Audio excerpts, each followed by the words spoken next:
dia, caros ouvintes. Meu nome é Íria e estamos aqui com mais um Nas Ondas da Saúde da Rádio Veloci.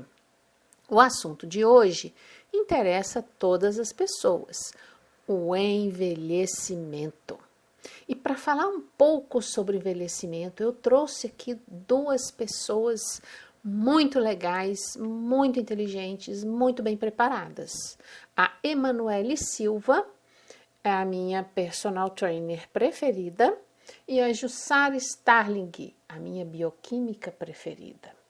Eu sou médica e editora da Ex-Editora. Se quiser saber um pouco sobre nosso trabalho, siga a Ex-Editora nas redes sociais, no YouTube, no Instagram e no Facebook. Aproveitem nossas promoções de fim de ano na nossa loja virtual www.ex-editora.com.br ou passem na nossa sede na Rua Curvelo 32, Sala 402, Floresta, Belo Horizonte. Ninguém quer envelhecer, não é? Mas como meu pai diz, ou envelhecemos ou morremos jovens. Então a saída é fazer o máximo para preservar a saúde e a qualidade de vida na idade avançada. Em geral, as pessoas desejam viver muito, mas permanecendo jovens e saudáveis. Entretanto, o tempo sempre nos apresenta a conta e, querendo ou não, nós acabamos por pagá-la. Já que não podemos nos manter jovens, pelo menos a saúde podemos preservar por mais tempo.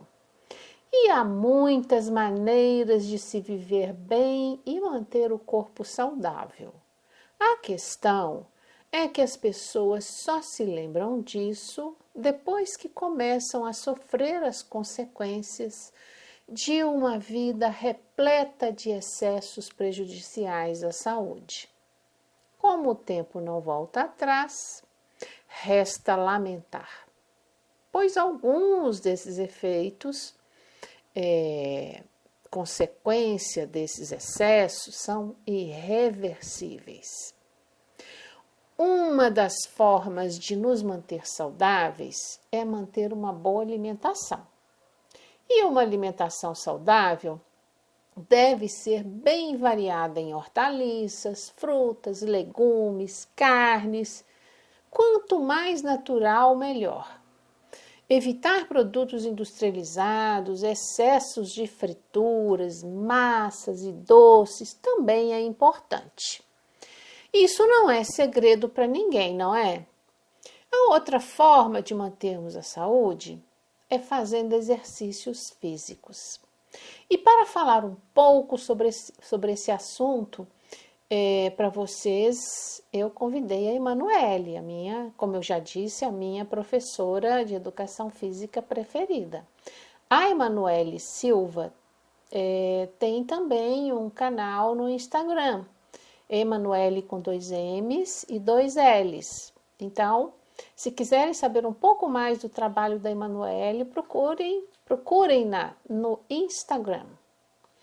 Então, Emanuele, fale um pouquinho, se apresente, fale um pouquinho para nós desse processo de envelhecimento. Como é que isso se dá? Bom dia, ouvintes da Rádio Veloci. Meu nome é Emanuele Silva, atuo como personal trainer especializado em comportamento humano, com foco entre equilíbrio da mente e do corpo. E é um prazer poder participar. O envelhecimento ele é um processo dinâmico, progressivo e fisiológico. E ele é acompanhado por modificações morfológicas, funcionais, bioquímicas e psicológicas, que resultam na diminuição da reserva funcional dos órgãos e aparelhos. Com o aumento da idade cronológica, as pessoas tornam-se menos ativas, já que suas capacidades físicas diminuem naturalmente. E com as alterações psicológicas e sociais que normalmente acompanham a idade, por exemplo, sentimento de velhice, estresse, depressão, existe ainda uma diminuição maior da prática de atividade física, que, consequentemente, facilita a aparição de doenças crônicas, que contribuem ainda mais para deteriorar o processo do envelhecimento. O envelhecimento ele tem despertado o interesse de várias áreas de conhecimento, porque a perspectiva de vida da população mundial aumentou muito nas últimas décadas. E um dos aspectos fundamentais para que o idoso tenha melhorias em sua saúde é a inclusão na sua rotina de prática de atividade física regular e bem orientada. Emanuele, muita gente associa exercícios físicos com emagrecimento, com um corpo moldado ou bombado. De um modo geral, as pessoas se esquecem que as atividades físicas têm outros propósitos e outros benefícios para a pessoa. Fale para nós um pouquinho desses benefícios para o idoso na prática de atividades físicas. Existem vários benefícios da prática regular de exercício físico para os idosos. E entre eles eu agrupei em 5 grupos. Primeiro, a prática de atividade física promove uma melhora fisiológica. Por exemplo, controle de glicose, melhor qualidade de sono, melhoras na capacidade física, cardiopulmonar e etc. 2. Promove melhoras psicológicas. Então, a gente consegue, através da atividade física, reduzir níveis de estresse e ansiedade, consegue melhorar o estado de espírito, consegue promover melhoras cognitivas e também um maior relaxamento. O terceiro ponto que eu coloquei são a melhora social. Quando o indivíduo está convivendo em sociedade, eles tornam-se mais seguros, melhora a integração social e cultural, melhora a integração com a comunidade, sua rede social e a cultura são ampliadas. Em quarto ponto, eu coloquei a redução ou prevenção de doenças, como, por exemplo, osteoporose, desvios posturais, o combate à sarcopenia e por aí vai. Em quinto, eu coloquei melhora física. Você consegue, através da atividade física, ter aumento de força muscular, melhora de flexibilidade, melhora de condição cardiopulmonar, dentre outros. Olha, gente, só para quem ainda não sabe o que é sarcopenia, é a perda da força e da massa muscular consequente ao processo de envelhecimento. Mas, Emanuele, diz aí pra gente, é verdade que há uma relação entre a atividade física, a mortalidade e a longevidade? Ou seja, as pessoas que fazem atividade física vivem por mais tempo? Sim, existe essa relação e ela tem sido motivo de várias pesquisas no decorrer dos anos. E eu vou citar algumas dessas pesquisas aqui para embasar e exemplificar as minhas respostas. Vou citar, em primeiro lugar, uma pesquisa com dados de ex-atletas. E esses dados mostraram que, apesar desses atletas não continuarem realizando atividade física de forma sistemática, eles ainda assim possuem uma maior capacidade física do que comparado a seus companheiros não atletas e sedentários. Também vou citar estudos tradicionais com aproximadamente 16 mil ex-alunos de Harvard. Estudos foram feitos por em torno de 16 anos.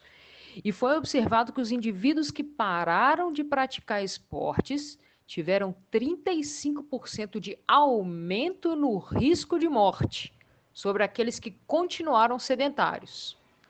E aqueles que começaram a praticar esportes experimentaram um índice 21% menor de morte do que aqueles que continuaram habitualmente sedentários.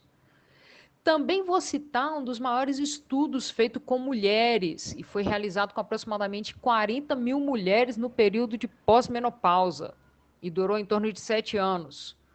Foi verificado que aquelas mulheres que faziam atividade física regular tiveram um risco 30% menor de morte quando comparadas com as mulheres que não faziam atividade física.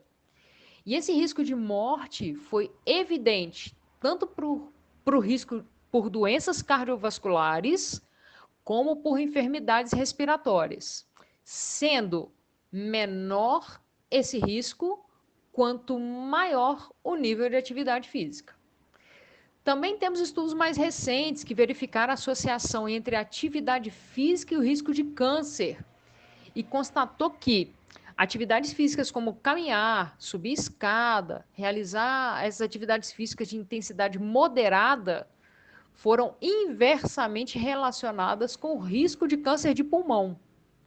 Nesse estudo, os dados indicaram que provavelmente 6 a 8 horas por semana de atividade física de intensidade moderada pode significativamente diminuir o risco de câncer de pulmão em homens.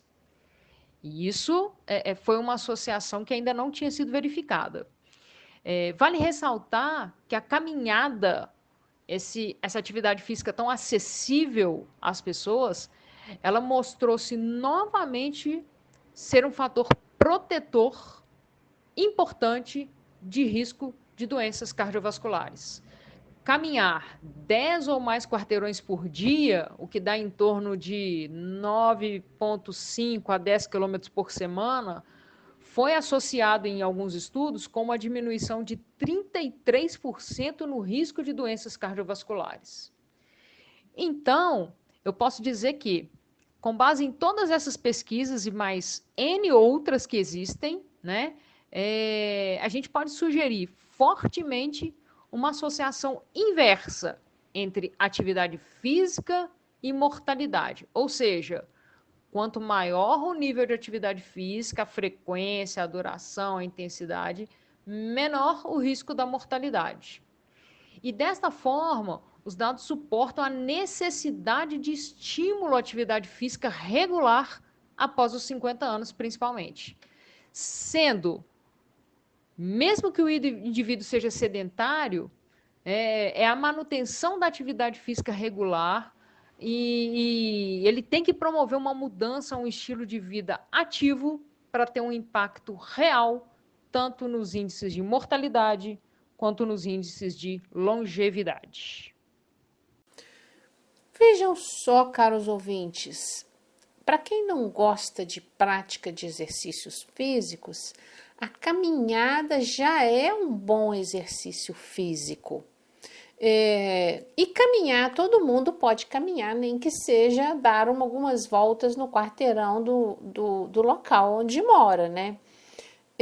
Mas aproveitando essa questão, ô Emanuele, além da caminhada, tem mais alguma atividade que é indicada para os idosos? Indicar atividades é algo muito particular, pois uma atividade que pode ser boa para uns, pode não ser para outros. Mas vamos lá. De forma geral, recomendo e cito atividades como a caminhada, o ciclismo, natação, hidroginástica, subir escadas, a musculação, o yoga, tai chi chuan, atividades de relaxamento, técnicas de respiração, aulas de alongamento, aulas que tenham exercícios que treinem equilíbrio, que treinem ritmo, que treinem coordenação, que treinem deslocamentos, que treinem mobilidade articular. Em alguns casos, atividades como corrida, vôlei, basquete, que são os esportes coletivos, né? Pular corda, também podem ser indicados. Depende um pouco mais do nível de condicionamento que a pessoa tem e de suas particularidades osteoarticulares. De forma geral, a caminhada é com certeza a atividade física mais praticada atualmente entre os idosos. E a sua prática resulta em importantes efeitos benéficos para a saúde, porque ela é uma atividade que sustenta o peso corporal, ela é de baixo impacto, ela pode ser feita em diferentes intensidades, ela pode ser feita em qualquer local, além de aumentar o contato social. Por mais que sabemos que o momento atual pelo qual vivemos é um momento onde esse contato social deve ser restrito ou, se não restrito, feito com todos os cuidados possíveis. Um aspecto fundamental do programa de exercícios é ter atividades que promovam fortalecimento da musculatura, procurando incrementar a massa muscular. Porque assim a gente aumenta a força muscular e evita uma das principais causas de quedas entre os idosos. Além disso, a massa muscular é o principal estímulo para aumentar a densidade óssea. E já que eu estou falando de massa muscular, também é sabido que a musculação é a melhor forma de se retardar a sarcopenia, que é a redução natural da massa muscular, em mulheres a partir da menopausa e em homens a partir dos 60 anos. Com a redução da quantidade de massa muscular, ocorre também uma diminuição de força e funcionalidade dos músculos. E tudo isso acontece de forma progressiva e silenciosa, sendo esse um processo natural do envelhecimento, podendo acometer de forma mais ou menos severa. Então, escolher atividades que complementem benefícios específicos de uma e de outra é a melhor saída. Vejam você, caros ouvintes, a Emanuele tocou num ponto muito importante, que é a questão das quedas que os idosos sofrem. A perda da massa muscular, da força muscular, compromete muito o equilíbrio da pessoa idosa. Por isso é importante os exercícios físicos, aliás, não só por isso. Porque quedas em idoso pode ser fatal. Uma queda, uma fratura no fêmur numa pessoa idosa pode matar esse idoso. Não é a mesma coisa que um jovem sofrendo uma fratura. Então, se exercitem, mantenham o mínimo a sua força muscular, o mínimo de atividade física. E caminhar é uma coisa que todos podemos fazer, não é mesmo? Mas, já que estamos falando de caminhada e exercícios físicos variados, como natação, hidroginástica, etc., me fala, Emanuele, é preciso que o idoso tenha o acompanhamento de um profissional de educação física nas suas práticas de exercícios físicos? Um profissional de educação física é quem vai detectar quais as necessidades desse idoso através de avaliações, testes e outras ferramentas. Assim, esse profissional pode prescrever mais assertivamente quais atividades serão feitas, a quantidade de cada atividade e a intensidade de cada atividade. Esse profissional de educação física também pode detectar se é necessária a ajuda e intervenção de algum outro profissional da saúde, como, por exemplo, um médico com um exame complementar, um fisioterapeuta e até mesmo nutricionistas. Bom, então vocês perceberam que uma caminhada leve a moderada para uma pessoa idosa é bastante saudável. Mas, mais do que isso, ou práticas mais intensas de exercícios físicos, elas podem ser prejudiciais. Então, façam uma avaliação médica, façam uma avaliação com um profissional da educação física ou com um fisioterapeuta. Não se arrisquem a se exercitarem sem essas avaliações, para que vocês possam de fato aproveitar os benefícios dos exercícios físicos e não terem consequências deletérias para a saúde. Oi, Emanuele, muito obrigada, viu, pela sua contribuição, e nós esperamos poder contar com você aqui mais vezes. Deixa aqui para os nossos ouvintes uma mensagem final, algum aconselhamento para fechar essa sua apresentação. O exercício físico é de fundamental importância para a população idosa, uma vez que ele possibilita a retomada da independência física, reduzindo ou retardando as chamadas doenças do envelhecimento. Ou seja, movimento é sinônimo de autonomia, que é sinônimo de qualidade de vida. Aos ouvintes da terceira idade que nos escutam, eu digo: não aceitem que velhice e doença são companheiros inseparáveis e que terceira idade é algo para ser suportado e não aproveitado. Aos ouvintes que ainda não chegaram nessa fase da vida, eu digo: comecem agora, o quanto antes, pois um dia seu corpo te manda a conta. E quanto mais você deixar o tempo passar, maior a chance desta conta vir cada vez mais alta. Gostaria de agradecer a oportunidade que me foi dada de poder contribuir com informação de qualidade para todos os ouvintes. Para mais conteúdos como este, acessem o meu Instagram, que é @EmanueleSilvaConsultorias, sendo que Emanuele se escreve com 2 M's de mamãe e 2 L's de lápis. Até a próxima! Bom, nós já estamos caminhando para o final do programa, mas vamos falar ainda um pouco sobre a vitamina E. Há um interesse cada vez maior nesta vitamina por causa principalmente da função que ela desempenha no organismo como antioxidante. Ela está envolvida no retardamento do envelhecimento e na proteção de doenças crônicas, especialmente as doenças degenerativas, como Parkinson, Alzheimer, câncer e doenças cardiovasculares também. A vitamina E previne o dano oxidativo celular pela invasão de radicais livres. E atualmente, além da sua ação oxidante, também se discute sobre suas propriedades não oxidantes, como a modulação. Agora, vejam só, vamos explicar 2 coisas só para vocês entenderem. O que são radicais livres?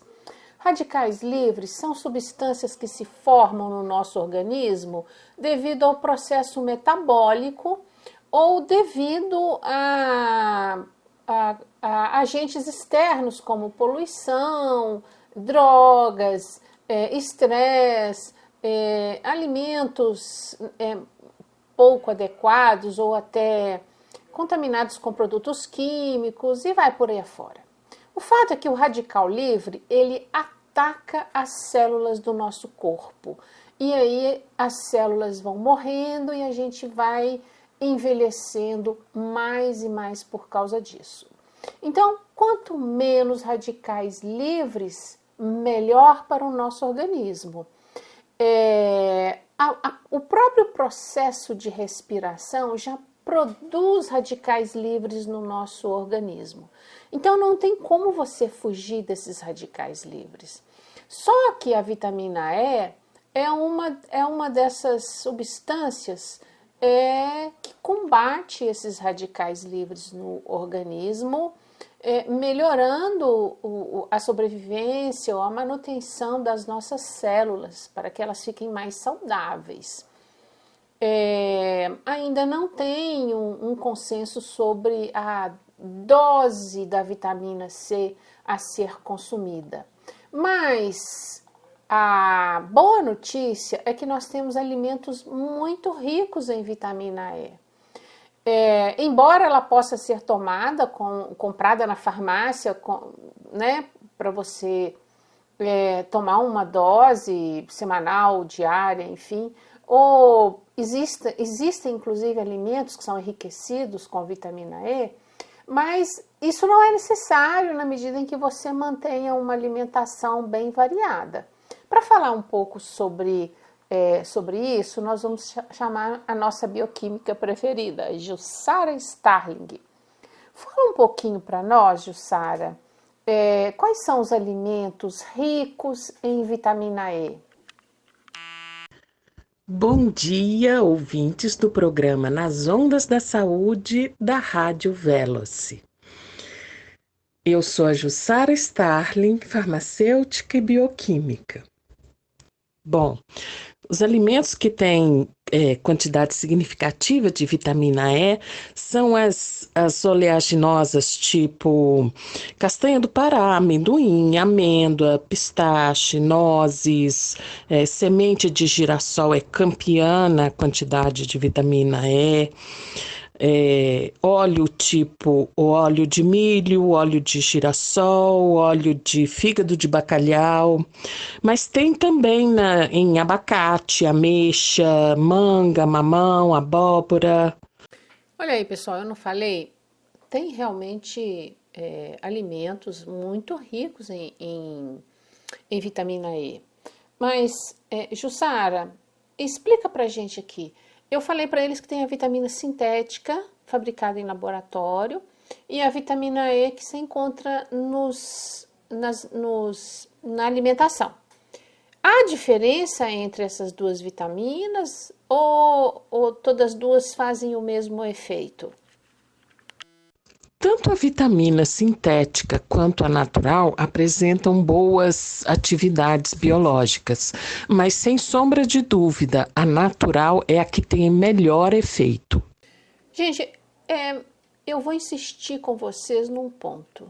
Se vocês querem cuidar da saúde, comprem seus remédios na feira.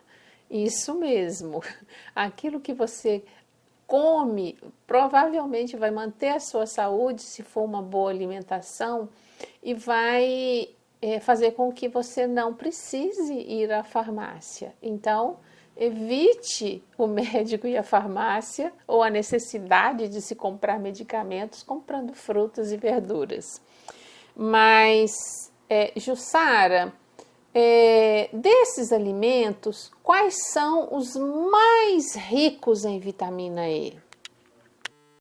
Os campeões em quantidade de vitamina E, em primeiro lugar, é a semente de girassol. Cada 100 gramas de semente tem 52 miligramas de vitamina E. O óleo de girassol, a mesma coisa, tem 51,5 mais ou menos. A avelã, para cada 100 gramas de avelã, 24 miligramas. O óleo de milho e o óleo de canola, eles têm 21,32 miligramas. O azeite tem 12,5 miligramas. As castanhas do Pará, amendoim e amêndoas variam entre 5,5 a 7 miligramas. E ainda temos o óleo de fígado de bacalhau com 3 miligramas, são os campeões. Mas outras boas fontes são nozes, abacate, ameixa, manga, mamão, abóbora. Jussara, ainda não há um consenso sobre a dose da vitamina E a ser consumida. Mas diz aí pra gente, como é que a gente sabe qual a quantidade mínima que a gente tem que consumir na nossa alimentação? A quantidade recomendada de vitamina E por dia fica em torno de 15 miligramas. Abaixo de 10 miligramas por dia tem consequências de deficiência dessa vitamina.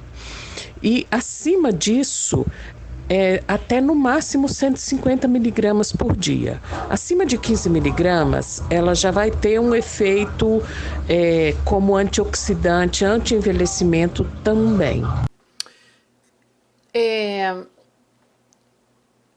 Vimos então que há alimentos ricos em vitamina E. Vimos que não é tão complicado assim manter os níveis normais de vitamina E no organismo, já que ela está presente em vários óleos, em amendoim, em várias castanhas, em abacate, enfim, alimentos oleaginosos. E nós sabemos que a baixa de vitamina E no organismo, ela pode provocar doenças degenerativas.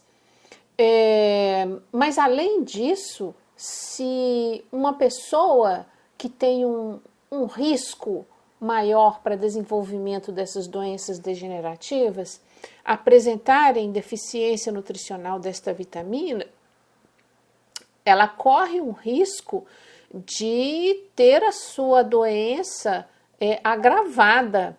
E mesmo quando a doença já está instalada, no caso do Alzheimer, por exemplo, se a pessoa também tem uma deficiência da vitamina E no organismo, o quadro se agrava muito mais. Mas como eu disse, eu vou reforçar aqui, a nossa alimentação é rica em vitamina E, são os alimentos oleaginosos. Então não é tão complicado assim a gente manter a nossa saúde, basta que a gente tenha uma alimentação variada. Lembrando que a vitamina E também é muito empregada na indústria alimentícia como antioxidante natural. Então, além dos alimentos que contêm a vitamina E naturalmente, alimentos industrializados também contêm a vitamina E justamente com o emprego de um antioxidante. Enfim, Jussara, agradeço muito a sua participação, nós vamos chamá-la aqui mais vezes, é sempre muito útil as suas interferências e as suas informações. Muito obrigada e até a próxima! Então, caros ouvintes, muito obrigada pela audiência. Eu deixo aqui um grande beijo. E olha, se tiverem perguntas, deixem aqui na Rádio Veloce. Para quem for assistir, ou melhor, ouvir, não é? Este programa no YouTube, deixa um joinha ali pra gente, não se esqueçam, tá? Um beijo grande para todos, muito obrigada.